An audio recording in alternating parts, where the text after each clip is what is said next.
والتابعين خصوصا المصنف في هذا الكتاب الشيخ الإمام أبو زكريا بن يحيى بن شرف النووي وسيد محمد بن علي الصديق شيخنا كموزع المسلكي وسيد ياسين أسقول وسبحان المعصوم بركة جميع مشايخ ومشايخ حتى الرسول صلى الله عليه وسلم لهم الفاتحة. أعوذ بالله من الشيطان الرجيم. بسم الله الحمد لله رب العالمين الرحمن الرحيم مالك يوم الدين. Alhamdulillah hadirin para jamaah, para bapak, para ibu, kita melanjutkan kajian kitab Riyadhus Shalihin karya Al-Imam An-Nawawi, ulama yang hidup abad ke-6 hingga 7 Hijriah, ulama ahli hadis, ahli fikih dan ahli dalam fan-fan ilmu agama yang lain dari Suriah. Mudah-mudahan dengan kajian ini kita mendapatkan ilmu yang bermanfaat, maslahah, barokah di dunia wal akhirah. Salawat serta salam semoga terlimpahkan pada junjungan kita Rasulullah Muhammad sallallahu alaihi wasallam, para sahabat, para keluarga, para dzurriyyah. Semoga kita mendapatkan syafaat bersama mereka di surga Allah Subhanahu wa taala. Amin ya rabbal alamin. Bismillahirrahmanirrahim. Wa an Abi Sa'id Abi Hurairah radhiyallahu anhuma, diriwayatkan dari Abu Sa'id yaitu dan juga Abu Hurairah, semoga Allah meridhai keduanya, anin Nabi sallallahu alaihi wasallam, dari Nabi sallallahu alaihi wasallam qala, Rasulullah sallallahu alaihi wasallam bersabda, ma yusibu, tidaklah menimpa al-muslima, seorang muslim, min nasobin, dari keletihan atau kepayahan, baik keletihan akibat bekerja, keletihan disebabkan oleh aktivitas-aktivitas yang positif lainnya.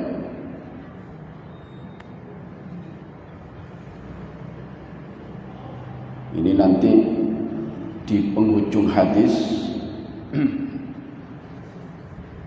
disebutkan bahwa semua yang menimpa seorang muslim tersebut akan menjadi penghapus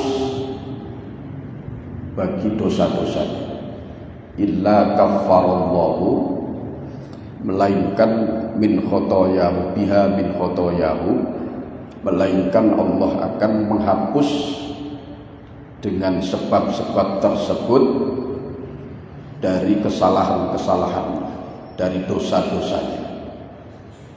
Baik, apa yang bisa menghapus dosa-dosa seorang muslim? Yang pertama, min nasobi, keletihan, kelelahan. Dengan bekerja sejak berangkat pagi sampai sore hari, kesel, letih, lelah, itu tidak akan sia-sia bagi seorang muslim, karena itu menghapus dosa. Bahkan dalam hadis itu disebutkan ada beberapa dosa, ada beberapa dosa itu yang tidak dapat dihapus dengan amal soleh apapun. Sholat kita tidak bisa menghapus, poso kalau sampai nggak bisa menghapus dosa-dosa itu, zakat, sedekah tidak bisa menghapus dosa-dosa kita, haji, umroh tidak bisa menghapus dosa itu. Luar biasa. Yang bisa menghapus itu kelelahan ketika kita mencari nafkah yang halal. Luar biasa wong nyambut gawe niku luar biasa. Apalagi sebelum berangkat diniati. Nah, ini penting juga sebab segala aktivitas apapun kalau tidak kita niatkan dengan niat-niat yang baik, maka tidak akan menjadi kebaikan walau berbentuk kebaikan. Jadi makanya sebelum berangkat, sebelum aktivitas,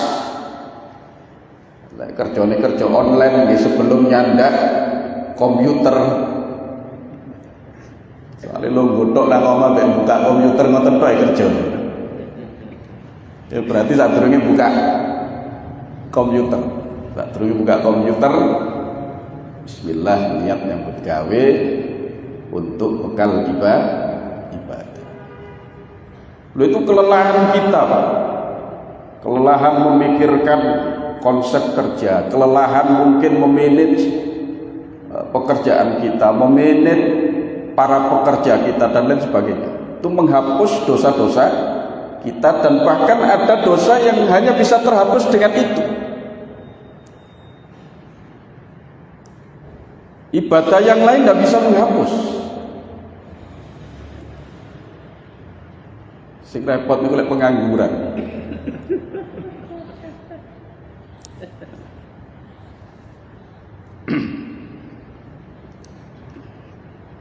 Bahkan dalam kitab Ihya itu disebutkan orang yang bekerja, berangkat bekerja, niate niku gini gua, niat ibadah. Kok mati di tengah jalan, di tengah jalan di saat dia bekerja meninggal dunia. Masya Allah, podo karo wong mati syahid. Pokok mati dewi lho, mboten mati bunuh diri lho. Kok terus krungu hadis niki ngombe baygon terusan. Kaya winginane niku tentang teng Suramadu niku. Moro-moro nyemplung. Naudzubillah min dzalik. Di kelelahan apapun bagi mukmin, bagi seorang mukmin itu penghapus dosa. Termasuk kelelahan kumpul bojo. Tak mari kumpul lelah. Juga menghapus dosa. Kula niki tahu angen-angen ngeten. Pemberian dari siapa sing jarang bahkan mungkin tidak pernah seseorang itu mengucapkan terima kasih. Kira-kira pemberian siapa? Sing wong niku lek dikai jarang terima kasih. Bahkan mungkin tidak terpikirkan. Niku pemberian dari suami istri. Wong wedok dikai wong lanang kadang-kadang niku lali. Dianggap kebiasaan ngoten mawon. Enggak tahu matur nuwun Mas, gitu enggak tahu.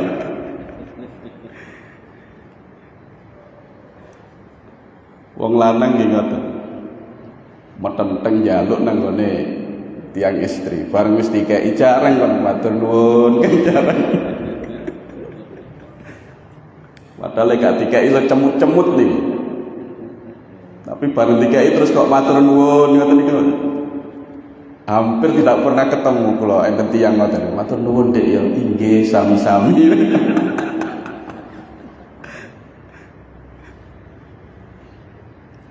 Ini yang pertama. Jadi yang bisa menghapus dosa seorang muslim min nasobin wala wasobin, ya. Dan tidak pula menimpa seorang muslim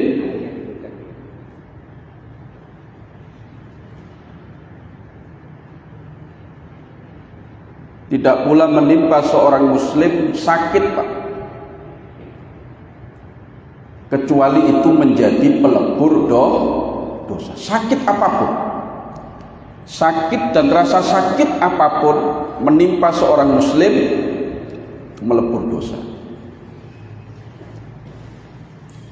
Kalau sampean kali Gusti Allah diuji gak ada asam urat, cekot, cenut, niku sak cenutan niku ngelebur dosa. Makanya jenengan lagi ada asam urat sampean betul cetekan lho Pak, berapa cenutan niku melebur dosa.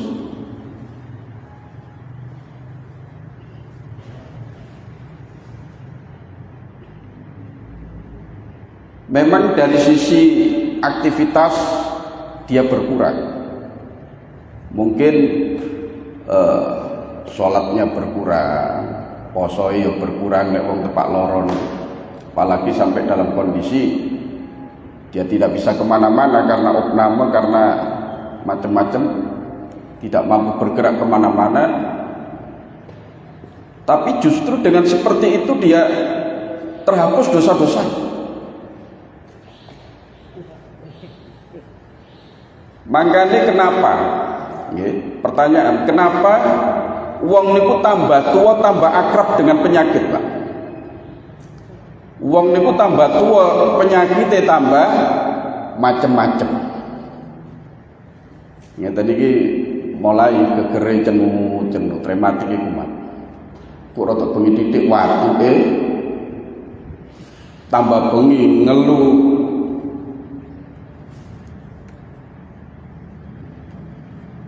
Semakin kula sampean tua semakin akrab dengan penyakit. Itu karena bentuk kasih sayang Allah. Napa semakin kula sampean tua itu semakin dekat waktu kita kembali kepada Allah.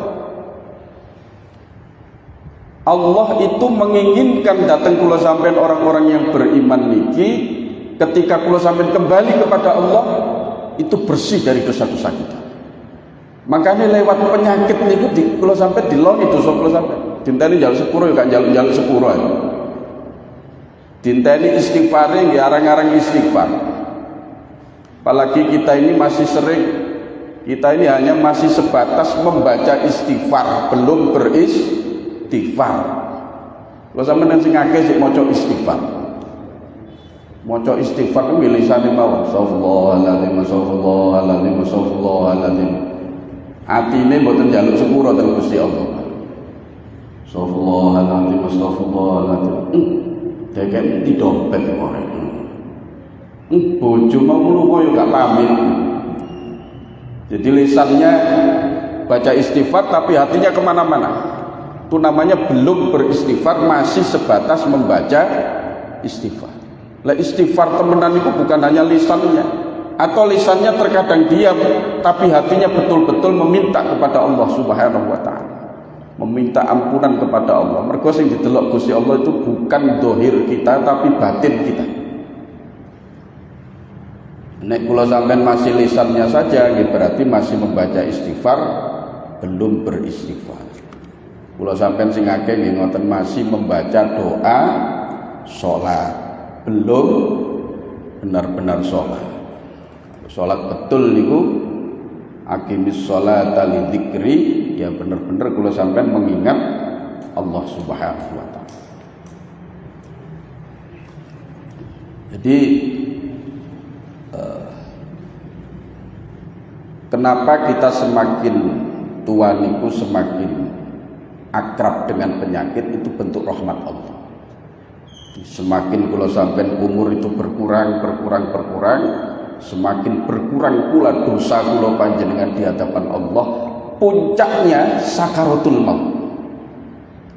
Sakaratul maut itu luar biasa sakitnya. Lek kula sampean sakit masih bisa mengatakan aduh seiso sambat nggih. Kula sampean kok iso sambat niku mboten patek lara. Orang sakaratul maut itu saking sakitnya sampai sambat mboten mampu. Kalau kula panjenengan sakit gigi, cenut itu masih satu rasa sakit. Ketika kula sampeyan ndase ngelu niku masih satu bentuk rasa sakit. Ketika kula panjenengan cekot-cekot dengkule itu masih satu rasa sakit. Sakaratul maut itu seluruh rasa sakit mengumpul jadi satu.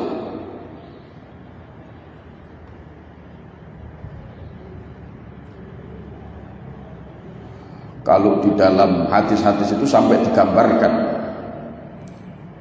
orang yang sakaratul maut itu lebih sakit dibanding dengan dipukul pedang 1000 kali. Luar biasa lek ngoten nggih. Nggih, luar biasa. Hanya saja orang-orang beriman niku kena bius kali Allah Subhanahu wa taala. Diberikan bius oleh Allah Subhanahu wa taala. Apa biusnya? Sebelum dia meninggal dunia, seketika wa idza balaghatil khulqum wa antum hina idin tanzurun. Dalam surat Waqiah, ketika ruh itu sampai di tenggorokan, wa antum hina idin tanzurun, saat itu kamu akan melihat tempatmu di surga. Wong mukmin nggih, tempatnya ditunjukkan kali Allah. Kilo nggonmu besok. Wow, ketok swarga, ketok bidadari, ketok macam-macam kenikmatan-kenikmatan surga. Mambu ambune swarga sudah tidak terasa. Sakjane nggih lara, Pak. Waktu dicabut rohnya itu sakit, tapi karena terbius oleh bau surga, oleh kenikmatan-kenikmatan swarga niku wau, sehingga tidak terasa.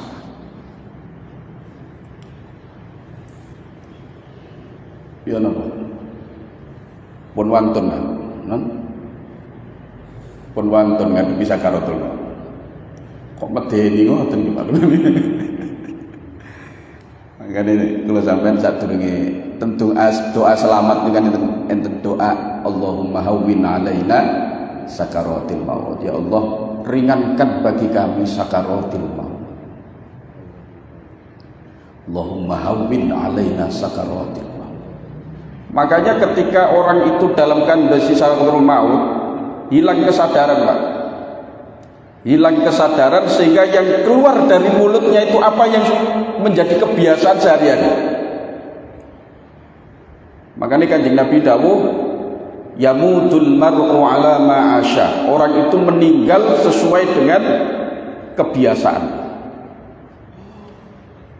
Enten kol, rumin kan kendaraan enten kendaraan kol. Niku dari Kertosono mau ke Nganjuk, Pak. Lewat daerah Sukomoro. Kiai kula niku rumiyin ajenge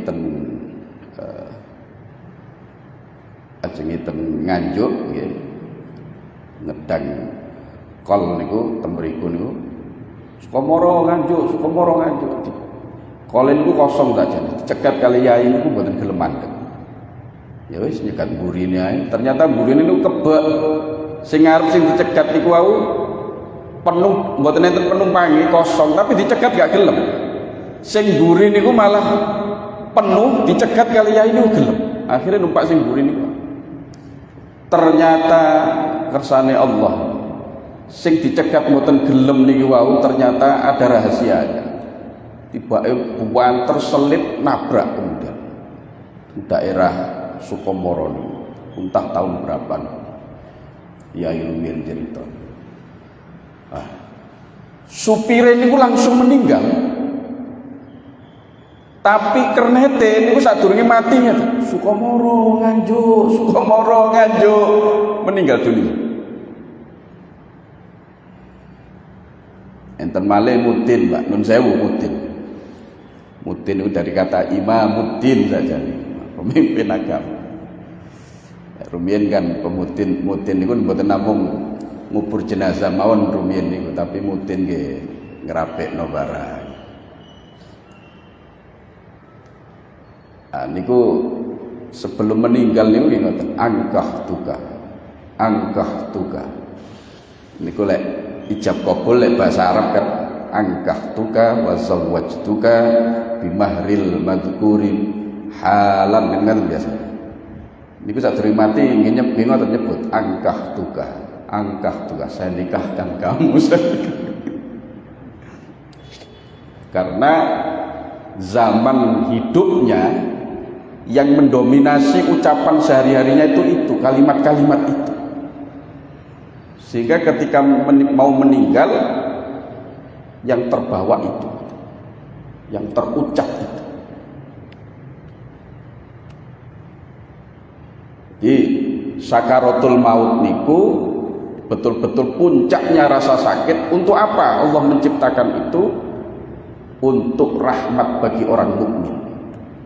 Jadi puncaknya penghapusan dosa, pembersihan dosa bagi orang mukmin itu ketika sakaratul maut. Sehingga orang mukmin begitu wafat dia bersih dari dosa-dosanya. Lah, bagi orang kafir itu siksaan sebelum siksaan nanti di akhir.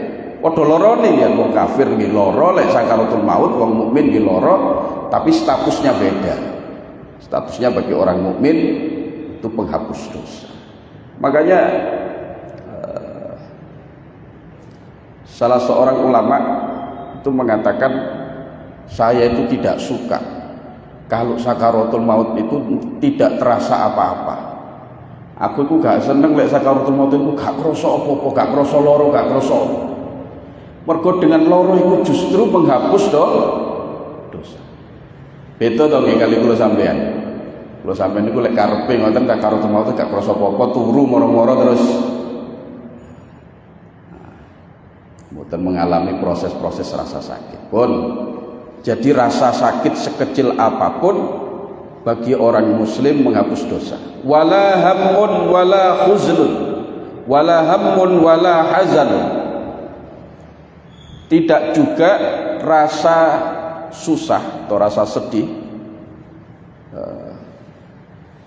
kecuali juga menghapus dosa bagi orang mukmin. Hammun niku menurut sebagian ulama seperti dalam Dalilul Falihin itu kesedihan, kesusahan menyangkut hal-hal yang berada di masa yang akan datang. Tapi kalau hazan itu kesedihan terkait dengan hal-hal masa lalu. Kesemuanya itu bagi orang mukmin itu menghapus dosa.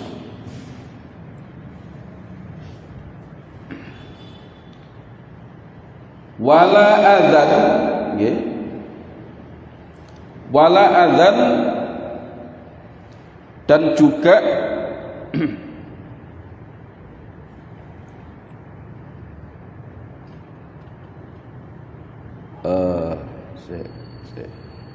temriki ay kullu ma la yulaimun nafsa fa huwa a'ammul kul. Dan tidak sesuatu apapun yang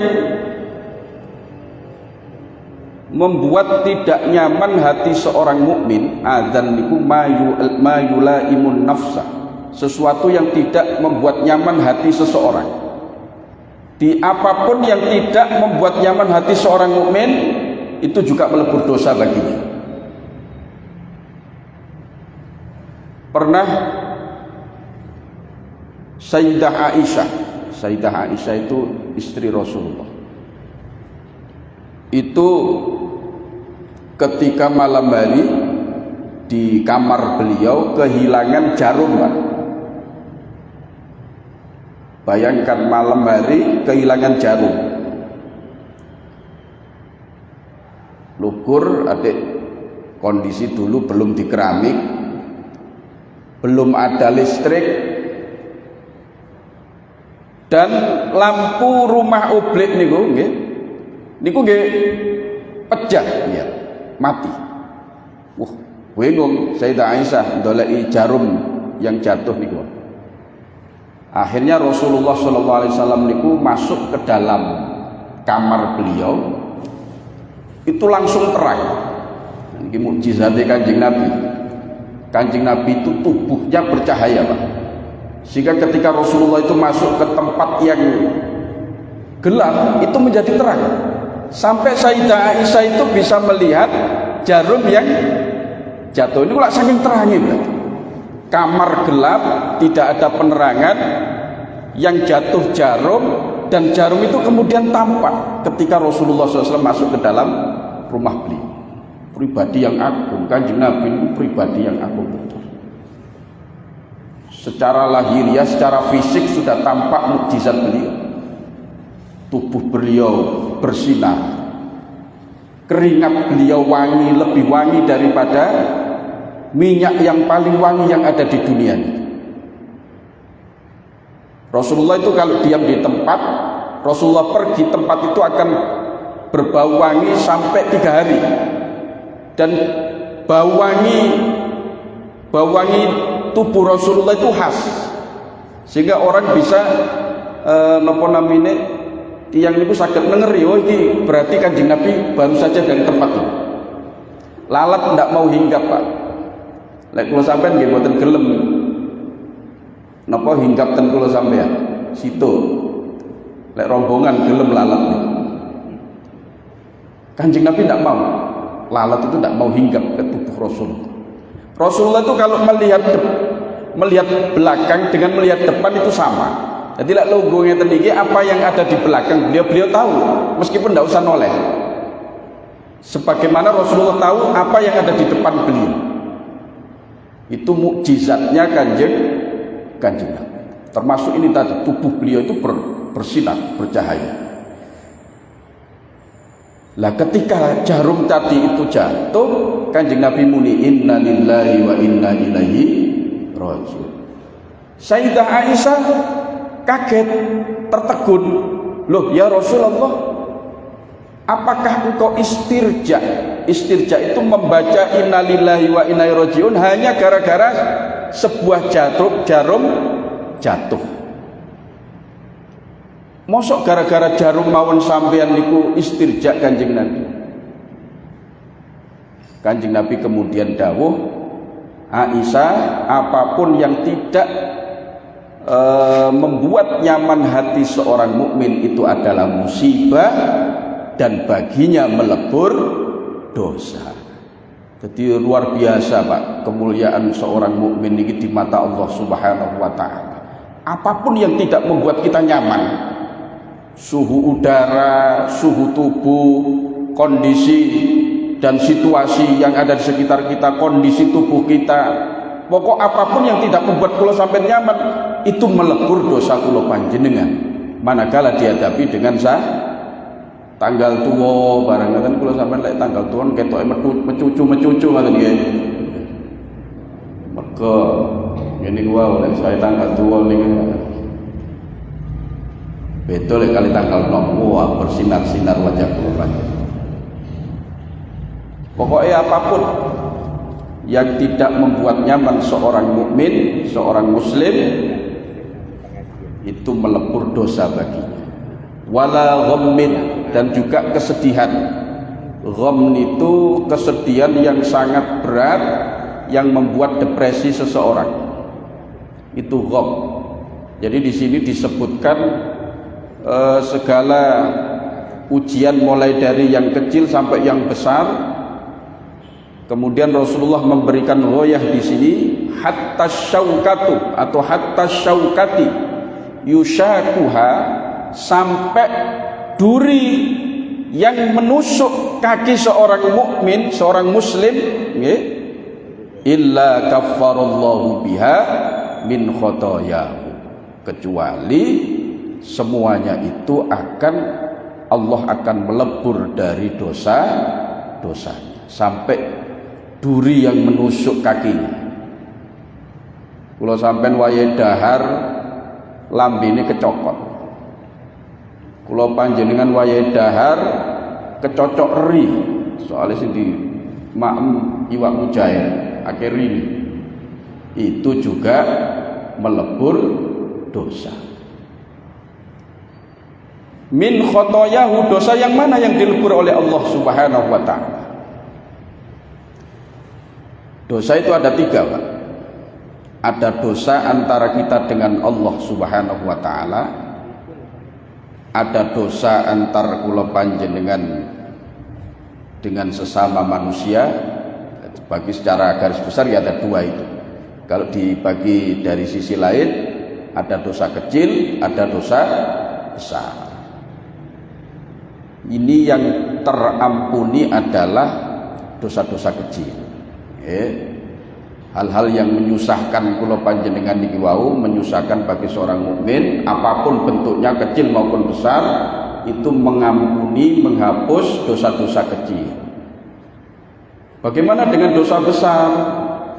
Dosa besar itu hanya bisa terampuni dengan taubatan nasuha, dengan tobat yang bersungguh-sungguh. Tapi menurut para ulama, kalau dosa-dosa terkecil ini sudah terampuni oleh amal-amal soleh, termasuk melalui musibah ini, maka Allah kemudian akan menghapus dosa-dosa besarnya. Dosa-dosa cilik wis entek, maka dosa-dosa besarnya akan terampuni. Itu yang pertama. Yang kedua, yang terampuni adalah dosa hakullah. Ini dosa-dosa kecil yang hakullah. Hakullah itu dosa antara kita dengan Allah Subhanahu wa taala. Adapun hakul adami, dosa antar sesama manusia, itu tidak bisa terampuni kecuali saling memaafkan. Sing berat niki gini. Dosa antar sesama manusia itu hanya bisa terampuni kalau ada keterkaitan dengan yang bersangkutan, saling memaafkan. Kalau tidak saling memaafkan, sampai besok, sampai ke akhirat nuntut hati. Apa yang dituntut di akhirat? Berikut sudah, uang tidak berlaku, harta tidak berlaku. Yang dituntut kebaikan kita. Ganjaran kula sampean dijalui. Si fulan nuntut, ya Allah, dulu si fulan ini mulai toko masjid ndamel sandal kula Gusti. Takoki kali Gusti Allah, bener kon gawe sandale si fulan? Nggih, wong Gusti kula niki krungu Pak Ustaz ceramah. Ambil yang baik-baik, tinggalkan yang buruk-buruk. Akhirnya sing apik-apik kula beto wangsul Gusti. Ngawur ae kon niku. Ya sudah, diambil ganjarannya si fulan itu. Delok ganjarannya, oh iki ganjarannya ngaji sing ana sing akeh, cukup kali Gusti Allah sebagian, sekadar kesalahannya itu diberikan kali si fulan. Ada lagi yang datang, ya Allah, kula mboten trimo biyen tahu menyakiti kula ketika di dunia ini. Sakniki kula nyuwun bales jongkokno ganjarane, Mas. Situke maling nuntut, Mas. Sampai hatta lam yabqa, sehingga sampai habis pahalanya ini, karena memang punya dosa sosial yang banyak. Apa yang terjadi? Maka pahala sudah habis, dosa sosial banyak, yang lain tuntutan-tuntutan juga masih tersisa, maka dosa-dosa dari mereka yang menuntut itu diberikan kepada yang dituntut ini. Inilah yang kata Rasulullah disebut sebagai muflis, orang yang bangkrut di akhirat. Makanya para ulama menganjurkan, kula sampean iku pun ninggalno astaghfirullahaladzim. Matur salat niku. Astaghfirullahaladzim li wali walidayya wali ashabil huquqil wajibati alayya wali jami'il muslimina wal muslimat wal mu'minina wal mu'minat al ahya'i minhum wal amwat. Artinya ngeten, aku mohon ampunan kepada Allah, li untuk diriku, wali walidayya dan untuk orang-orang kedua orang tuaku, wali ashabil huquqil wajibati alayya, dan orang-orang yang mempunyai hak yang wajib atasku. Napa niku hak yang wajib atas diri kula sampean? Artinya kewajiban kita kepada orang-orang lain, yaitu kesalahan yang pernah kita perbuat. Jadi kalau ada orang yang pernah kita salahi, dia punya hak atas kita. Apa hak itu? Gini gua, tuntutan nanti di akhir. Lah ini orang-orang ini juga kita mintakan ampunan kepada Allah. Wali jami'il muslimina wal muslimat. dan bagi seluruh muslimin muslimat wal mukminin wal mukminat al ahya'i minhum wal amwat. Sehingga lamun besok niku kula sampean wong kula sampean iki jenenge ndak akan lepas dari kesalahan. Gelas kumpul gelas mawon bentet. Not? Gelas yang nggak punya kepentingan, gelas yang nggak punya kemauan, gelas yang nopo namine ndak bisa bergerak dengan sendirinya niku mohon saged bentet, apalagi kita sesama manusia itu pasti enten gesekan-gesekan dan gosokan-gosokan. Itu pasti sudah. Lah, padahal setiap gesekan kalau kita yang dalam posisi yang zalim, maka kita akan dituntut oleh mereka. Lalu bagaimana?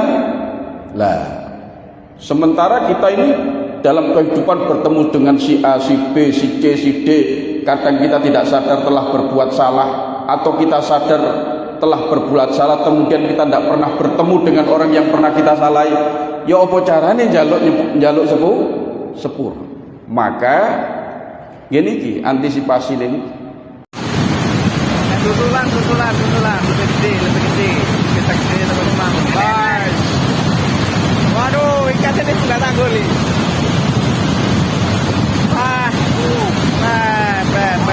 Apa?